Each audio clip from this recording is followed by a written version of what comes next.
राधे राधे भक्तों, जय श्री कृष्णा, जय श्री बांके बिहारी लाल की जय। भक्तों, आज मैं आपको हरतालिका तीज व्रत की बहुत ही सरल तरीके से पूजा विधि बताऊंगी।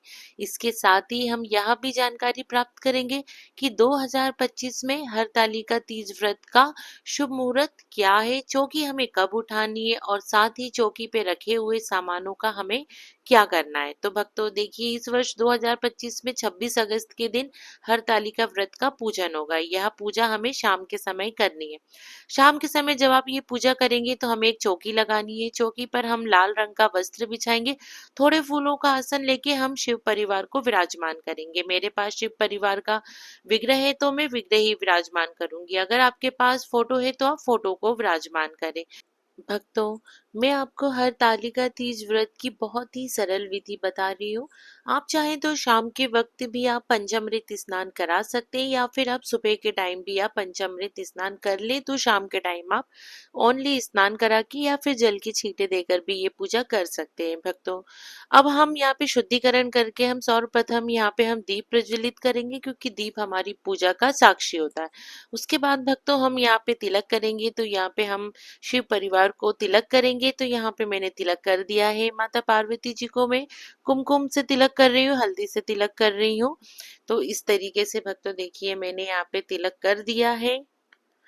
तिलक करने के बाद भक्तों यहाँ पे हम अक्षत समर्पित करेंगे। यहाँ पे अब हम काले तिल समर्पित करेंगे।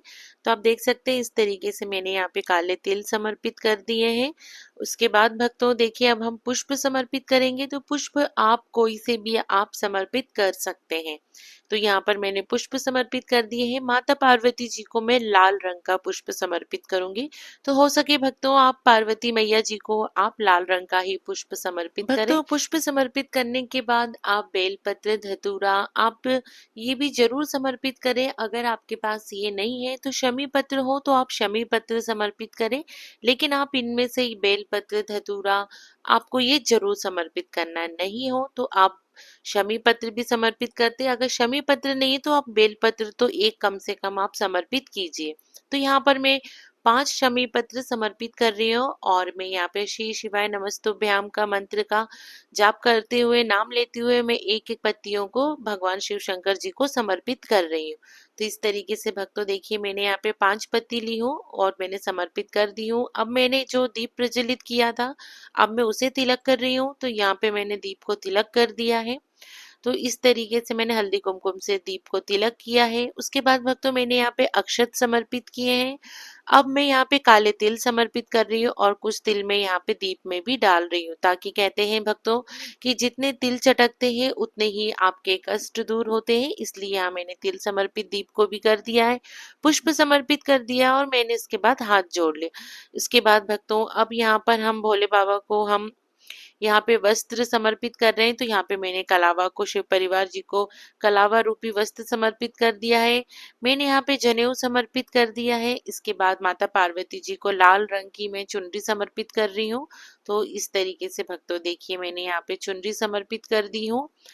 उसके बाद भक्तों आप चाहें तो आप सुहाग की 5 चीजें आप माता पार्वती जी को आप समर्पित कर सकते हैं, या जितनी भी यथासंभव हो आप वो समर्पित कर सकते हैं। तो यहाँ पर मैंने सुहाग की चीजें और मैंने यहाँ पे साड़ी समर्पित कर दी हूँ इस तरीके से। उसके बाद भक्तों देखिए, अब हम भोग समर्पित करेंगे। तो यहाँ पे आपको आटे से बनी हुई कोई भी मिठाई समर्पित करनी है। तो यहाँ पे मैंने पुए बना दिए हैं। उसके बाद भक्तों देखिए, आपको यहाँ पे भीगे हुए चने लेना है, ये भी हमें समर्पित करना है, क्योंकि ये आज के दिन जरूर समर्पित किए जाते हैं। तो थोड़े मैंने भगवान के चरणों में समर्पित कर दिया है और उसको भी मैंने साइड में रख दिया है भगवान को समर्पित करने के लिए। अब मैं भक्तों यहाँ पे ऋतु फल समर्पित कर रही हूँ। तो जो भी आप फल समर्पित कीजिए, कुछ भी आप कर सकते हैं, जो भी ऋतु फल हो। तो यहाँ पे मैंने सेव फल और मैंने खीरा समर्पित किया है। खीरा आपको जरूर से जरूर समर्पित करना है, तो इसलिए आप एक खीरा तो जरूर ही आप भोग में रखिए। उसके बाद देखिए भक्तों, अब हमको इस तरीके से हमने पूजा कर ली है, हमने सभी भोग प्रसाद समर्पित कर दिया है। इसके बाद भक्तों अब हम यहाँ पे धूप दीप दिखाएंगे। तो यहाँ पे देखिए भक्तों, दीप प्रज्वलित मैंने कर लिया है। अब मैं यहाँ पे धूप प्रज्वलित करूंगी।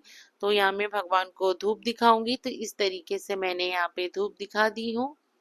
भक्तों धूप दिखाने के बाद ही हम यहाँ पे कथा श्रवण करेंगे। तो देखिए भक्तों, कथा का वीडियो आपको मेरे दूसरे वीडियो में मिल जाएगा, क्योंकि वीडियो लंबी हो जाएगी इसलिए कथा मैं इस वीडियो में नहीं पढ़ रही हूँ।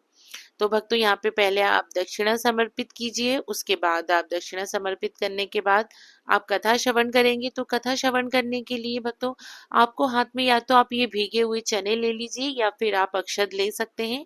तो मैंने यहाँ पे भीगे हुए चने ले लिए हैं और साथ में थोड़े से पुष्प ले लिए हैं। अब इन्हें मैं हाथ में लेके कथा श्रवण करूंगी। कथा का वीडियो आपको मेरे चैनल पे मिल जाएगा, लिंक मैं डिस्क्रिप्शन में दे दूंगी, आप वहां से जाके देख लीजिएगा। उसके बाद भक्तों कथा श्रवण करने के बाद जो आपने हाथ में पुष्प और जो चने लिए हैं वो आप शिव परिवार जी को समर्पित कर देंगे। तो यहाँ पे भक्तों मैंने शिव परिवार जी को पुष्प और चने समर्पित कर दिए हैं। कथा श्रवण करने के बाद भक्तों अब हम यहाँ पे आरती करेंगे। तो देखिए भक्तों, आरती आप चाहे तो कपूर आरती भी कर सकते हैं या फिर आप दीप आरती भी कर सकते हैं। तो जो दीप मैंने प्रज्वलित किया था मैं उसी से ही आरती करूंगी। तो यहाँ पे भक्तों आपको बहुत ही प्रेम पूर्वक, आपको बहुत ही मन से, बहुत ही सुंदर भाव से आपको आरती करनी है। तो इस तरीके से देखिए भक्तों, हमने जो दीप प्रज्वलित किया था हम उसी से ही आरती कर रहे हैं। तो इस तरीके से आप भक्त लोग को, सभी को इस तरीके से आरती करनी है। भक्तों ये व्रत आपको प्रदोष काल में पूजा करना बहुत ही शुभ माना जाता है। यह व्रत निर्जला बिना पानी पिए रखा जाता है, लेकिन अगर आपका स्वास्थ्य कारणों से अगर आप ये व्रत नहीं रख पाते हैं तो आप फलाहार भी कर सकते हैं। पूजा में आप भक्त लोग शुद्धता का विशेष ध्यान रखें। हरतालिका तीज पर भगवान शिव और माता पार्वती जी की बहुत ही प्यार से आप उनका पूजन करें। भक्तों इस तरीके से आरती कर ली है हमने। इसके बाद देखिए भक्तों, अब आपको क्या करना है, आप अपना दुपट्टा या जो आपने साड़ी ली है उसका पल्लू लेकर आप ये इस तरीके से उंगली में उसको ले लें और उसके बाद माता पार्वती जी के माथे पे जो सिंदूर लगा है आप वो सिंदूर को 3 बार आप अपनी मांग में ले। आप माता पार्वती जी की मांग से सिंदूर लेके आपको 3 बार अपनी मांग में रखना है। तो इससे आपका सुहाग अमर रहेगा भक्तों। तो इस तरीके से आपको 3 बार लेना है। भक्तों इस तरीके से जब आप माता पार्वती जी से आप जब सिंदूर लेते हैं और उसे अपनी मांग में लगाते हैं, तब आपको माता रानी का, माता पार्वती जी का ध्यान रखना है और उनसे मन ही मन आपको अपने सुहाग के लिए प्रार्थना करनी है, ताकि आपका सुहाग स्वस्थ और अमर बना रहे।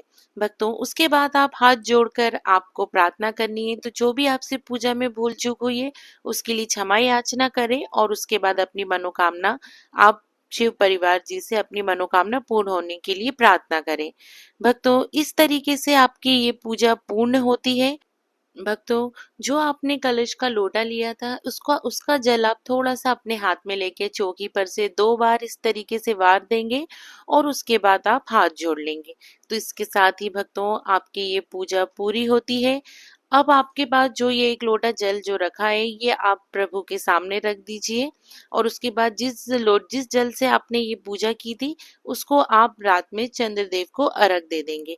भक्तों चौकी आपको अगले दिन उठाना है, क्योंकि व्रत का पारण भी आपको अगले दिन करना है। तो जो दक्षिणा जो आप रखी थी आपने, वो आप जो साड़ी और जो श्रृंगार का सामान है उसमें रख के आप ये दान कर देंगे। आप चाहें तो कुछ सामग्री आपने जो सुहाग की है वो अपने पास रख लेंगे। भोग प्रसाद जो है वो आप सभी में बांट देंगे, कुछ प्रसाद आप अपने लिए रख लेंगे। और जो फूल पत्ते हैं उन्हें आप इधर उधर ना फेंके, इन्हें आप अपने गार्डन में या आप गमले में डाल सकते हैं ताकि ये खाद बन जाए। तुलसी के गमले में आप इसे ना डालें। और भक्तों जो आपका विग्रह है जिससे आपने पूजा की है उसे आप मंदिर में रख दें। भक्तों इस बात का आप विशेष ध्यान रखें, चौकी आपको उठानी नहीं है, क्योंकि चौकी आप अगले दिन उठाएंगे। क्योंकि अगले दिन आपको सुबह इसी चौकी पर आपको धूप दीप दिखानी है और उसके बाद ही आप चौकी उठाएंगे और तभी आप व्रत का पारण करेंगे। भक्तों ये मैंने आपको बहुत ही सरल तरीके से व्रत विधि बताई है। अगर आप ज्यादा सामान नहीं ले पा रहे हैं या आपके पास समय नहीं है तो आप इस विधि से आप ये व्रत कर सकते हैं। देखिए भक्तों भगवान सिर्फ भक्तों के भाव देखते हैं, तो आप इस विधि से ये व्रत कर सकते हैं। कथा की वीडियो मेरे चैनल पे आपको मिल जाएगी, आप वहां जाके देख लीजिएगा। आप सभी भक्तों को ये वीडियो अगर पसंद आई हो तो वीडियो को लाइक व ज्यादा से ज्यादा शेयर कीजिएगा। आप सभी भक्तों को प्रेम पूर्वक राधे राधे।